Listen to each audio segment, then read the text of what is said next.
Jeremy Clarkson has ripped into left-wing campaigners who have blamed the Conservative government for the sudden rise in sexually transmitted diseases across the UK. Jeremy Clarkson has slammed claims the Conservatives are to blame for NHS funding cuts, which some campaigners have insisted has sparked a rise in diseases such as gonorrhoea and chlamydia. The latest data from the UK Health Security Agency, UKHSA, shows that diagnoses of gonorrhea and syphilis have surged in the last year. Gonorrhea has increased from 71,133 diagnoses per year before the pandemic to 82,592 in 2022, and it's now the second most commonly diagnosed STI behind chlamydia. The former Top Gear presenter suggested the claim the Tories were the cause was nonsense in his latest column for The Sun. Jeremy questioned the reason behind the increase in STIs, as he wrote, "It's because of..."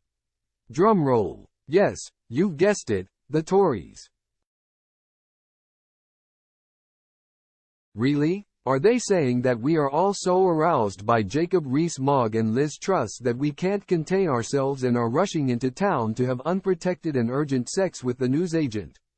It seems implausible, so I did some checking, and apparently, it's the Tory budget cuts that are to blame. Rubbish. The 63-year-old suggested sex is the last thing in life that's untaxed and free, so surely the government could not be held accountable.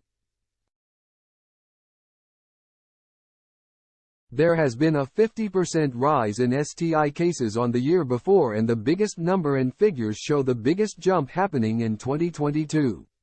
He said, "Yes, these left-wing halfwits can say the Tories slashed the NHS funding and let the roads become more pockmarked than a teenager's face. But they cannot tell us that due to Tory budget cuts, we are having more unprotected sex. Because that's just nonsense," he concluded. The age group most likely to be diagnosed with a sexually transmitted infection, STI, is people who are aged between 15 and 24. Some of the rise will be due to increased testing, but the scale of the surge strongly suggests that there are more of infections around, says the UKHSA.